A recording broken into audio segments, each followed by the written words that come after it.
AI की दुनिया में ना एक ऐसी खबर आई है जिसने सबको हिला के रख दिया है।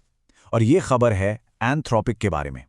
वही कंपनी जो एआई सेफ्टी की सबसे बड़ी चैंपियन मानी जाती है।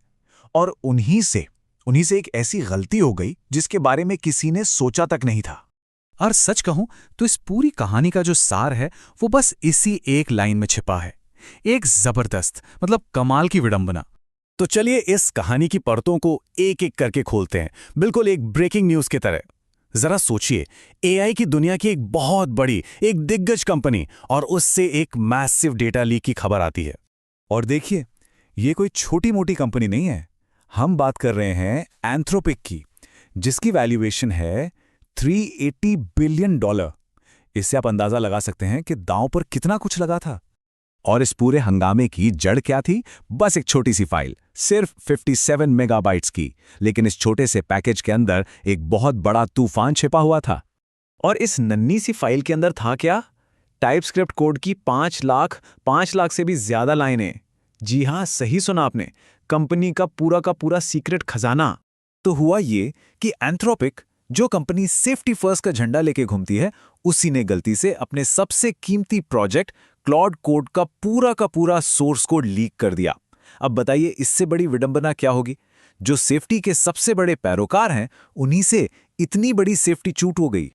तो सवाल ये उठता है कि भाई आखिर ये हुआ कैसे? चलिए, इस लीक के पीछे की जो वजह बताई जा रही है ना, उसे समझते हैं, क्योंकि वो इस कहानी को और भी दिलचस्प बना देती है। ये स्लाइड देखिए, ये इस कहानी की विडंबना को एकदम साफ साफ दिखाती है। एक तरफ है एंथ्रोपिक का मिशन, सेफ्टी के लिए एआई को क्लोज्ड सोर्स रखना, और दूसरी तरफ इस लीक का नतीजा क्या हुआ कि वो गलती से ओपन एआई से भी ज्यादा ओपन हो गए। उनका पूरा कोड बेस, सोचिए, सिर्फ एक सोर्स मैप फाइल की वजह से पूरी दुनिया के सामने आ गया, और देखते ही देखते इंटरनेट पर आग की तरह फैल गया। और इस लीक के पीछे की टेक्निकल वजह क्या बताई गई? वजह थी bun.js में एक बग। ये एक टूल है जिसे एंथ्रोपिक ने कुछ समय पहले ही खरीदा था। तो कहानी ये बनाई गई कि इसी बग ने गलती से डेवलपमेंट वाली फाइल्स को लाइव सर्वर पर डाल दिया, जिससे ये पूरी कहानी और भी सच्ची लगने लगी। चलिए अब आते हैं इस कहानी के सबसे मजेदार हिस्से पर कि आखिर इस तथाकथित लीक हुए कोड के अंदर से क्या-क्या राज बाहर आए, क्या मिला लोगों को। तो जो सबसे पहली और सबसे बड़ी खोज हुई वो ये थी कि ये एआई कोई जादुई, कोई एलियन टेक्नोलॉजी नहीं है। ये असल में प्रॉम्प्ट स्पगेटी है।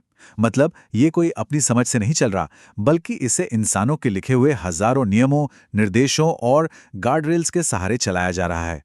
एक तरह का कॉम्प्लेक्स डायनामिक प्रॉम्प्ट सैंडविच कह सकते हैं। अब ये देखिए, ये कमाल की चीज है।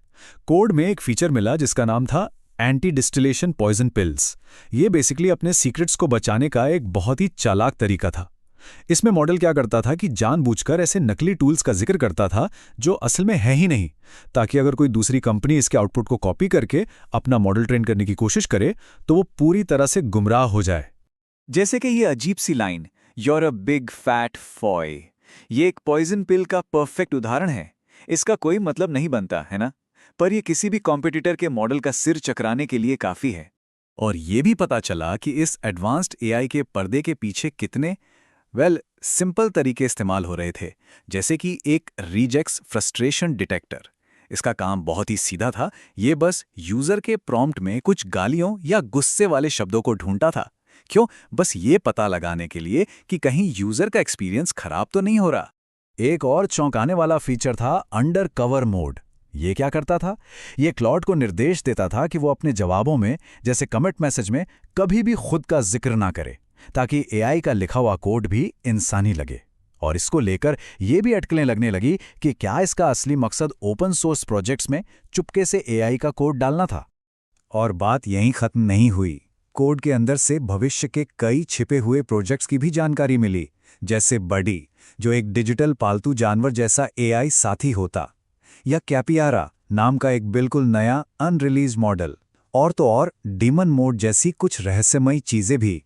इन खोजों ने तो इस लीक को और भी सनसनीखेज बना दिया था। तो ठीक है, अब तक हमने इस पूरी सनसनीखेज कहानी को देखा, पर अब वक्त है एक बहुत बड़े ट्विस्ट का। आखिर इन सब बातों के पीछे की असली सच्चाई है क्या? सच ये है कि ऐसा कुछ कभी हुआ ही नहीं। जी हां, ये पूरी कहानी मनगढ़ंत थी, एक कोरी कल्पना, और इस एक सच ने अब तक की सारी बातों का मतलब ही बदल कर रख दिया। असल में ये पूरी कहानी एक व्यंग्य थी, भविष्य में सेट किया गया एक अप्रैल फूल का मजाक, जिसकी तारीख थी 1 अप्रैल 2026। और इसका असली मकसद था आज की एआई इंडस्ट्री पर एक मजेदार और साथ ही साथ एक तीखी टिप्पणी करना। तो आखिर इस मजाक का असली मतलब क्या था? ये आज की एआई इंडस्ट्री की सच्चाई पर एक तगड़ा व्यंग्य था। ये मजाक उड़ाता है एआई को लेकर किए जाने वाले बड़े बड़े दावों का, और दिखाता है कि हकीकत में ये अक्सर बस प्रॉम्प्ट स्पैगेटी ही होती है, कोई जादू नहीं। ये क्लोज्ड और ओपन सोर्स की लड़ाई पर तंज कसता है, और पॉइजन पिल्स या अंडरकवर मोड जैसी कॉर्पोरेट चालाकियों पर भी सवाल खड़े करता है। और आखिर में ये कहानी हमारे सामने एक बहुत बड़ा सवाल छोड़ जाती है कि ये जो पूरा व्यंग्य है, ये एआई के भविष्य को लेकर हमारी उम्मीदों और हमारे डरों के बारे में आखिर क्या बताता है। ये सोचने वाली बात है ना?